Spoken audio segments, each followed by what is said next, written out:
A very good afternoon, Zimbabwe, and welcome to Africa and Beyond Television Network. It's a beautiful Sunday, and we are looking at what's happening in the nation of Zimbabwe. The day of Sunday, 12th of January, has been turned into a farm tour by President Emerson Mnangagwa. Several MPs have attended, and these include ZANU PF and the CCC MPs. So initially, the first reports were that the CCC MPs were the ones who were supposed to go there, but we have seen that both MPs are there, present, and Masoja or Foot, they are actually there.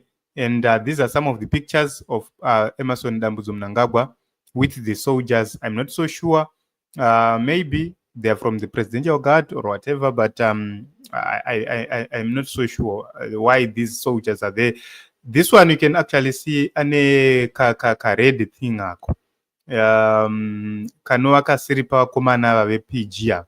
So we are not so sure why these high-ranked officials are there or are in attendance to the Precabe matters.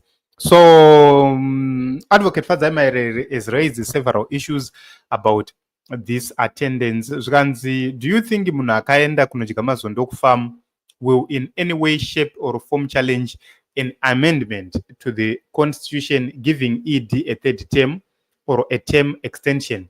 Do you think they will set aside those dodgy statutory instruments for being unconstitutional? And honestly, it's very difficult kuti watomboenda kuPrecabe bozunzi unoti tocha uchiti you are opposing whatever which is happening. That would be a lie. So she has given a comparison and say, imagine the whole of South Africa, South Africa's parliament going to Pala Farm or to Nkandla. Munowanza jokes. It's pathetic. How does this further the constitutional role of parliament? If Kuitisco was an institution, so let me be clear. The role of the MPs is to hold the authorities accountable.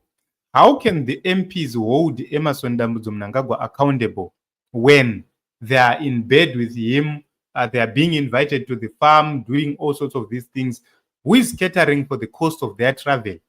So no matter the circumstances, no matter the explanation, Zimbabwe is burning at this point in time. We have rural kids who are struggling. They don't have anything. Some of them are even failing to go to Form 1. And you are told several stories. One of the bitter or the thing is that I went to one of the schools in my ward, and I was trying to see how much do we need to pay for the students who are getting into Form 1. And I was told that you cannot pay for now because council is approved the minimum fees to be $70. This is a rural area. The school is not built. My parents are $30 simply because they are poor. They have nothing. Hakuna zvinhu zviri productive zviriko, no running projects ariko zvinoita kuti vasustain. And they are moving the fees from $30 to $70. This is what they are doing. So imagine, guys, kuti watsvagira vana mari yefees $30, and you are told no, the fees is no longer $30, it's going up to $70. That is the biggest problem. The MPs are not going to parliament to discuss about this issue. The reason why I am worried is because the constitution says education must be free. That is what the constitution is saying. The constitution is clear, education must be free. And you are being told about nonsense of MPs going to Precabe. Why can't you take that money and channel it into the education sector? Why can't you take that money and make sure that you build schools for the most vulnerable children in the rural areas? So for the past few days, I was quiet. I wasn't there. Why? I went to the fields, and it's quite a distance where I'm doing some farming activities there. And it rained so much that I couldn't even cross the stream for 2 days. I couldn't cross for 2 days. Imagine.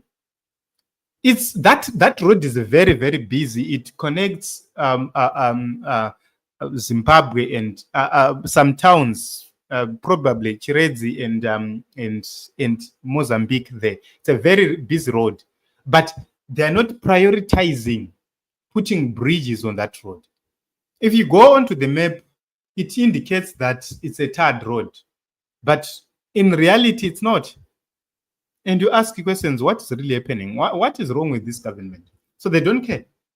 We speak without fear, without favor, because this is a government which is not there for the people. So the Parliament of Zimbabwe is actually celebrating going to Precabe. We've seen pictures of different MPs, legislators right there at Precabe. So this is Tshabangu and Mdenda. And when you see vana Mdenda vachita ma decisions akadhakwa, you then ask questions, what is wrong?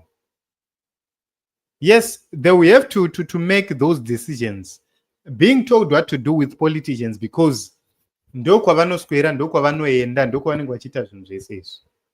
So it is what it is in Zimbabwe, but it's a very sad situation that our taxpayers' funds are being wasted simply because some people want to be somewhere, vachipiwa motikari, vachipiwa fuel, vachita sei. And the thing is, they are simply endorsing Mnangagwa's 2030 agenda. And the question is, will this 2030 agenda come into fruition? I doubt. Yes, they will try, it will get close, but I doubt that it will come into fruition, because the people of Zimbabwe one day are going to say enough is enough. So this government does not care, and they will act as if they care. So this is what is happening in Zimbabwe. My MPs, they've gone to Precabe farm, and this is President Emmerson Mnangagwa. The soldiers are there. The MPs, NPF MPs are there. The CCC MPs are there. I'm not so sure how many of them are there, but they're there. And also Tshabangu is leading the delegation from the opposition. Tshabangu is leading. So remember, recently he lost a case to Mnangagwa, and today he's there. Mama June, thank you very much for coming, and thank you very much for the contributions. Thank you very much for the support you've been offering to us. This is what is happening in the nation of Zimbabwe, and I just want to thank Advocate Fadzai Mahere for being a leader who she is, for standing up and for telling this story without fear, without favor, as it is. She's a vibrant leader, one of the most vibrant opposition leaders who have given Emmerson Mnangagwa sleepless nights, and she's doing the Lord's work. She's doing great. So thank you very much, everyone. Let us meet in other episodes as well as other broadcasts as we continue to look deeper at what is happening in the nation of Zimbabwe.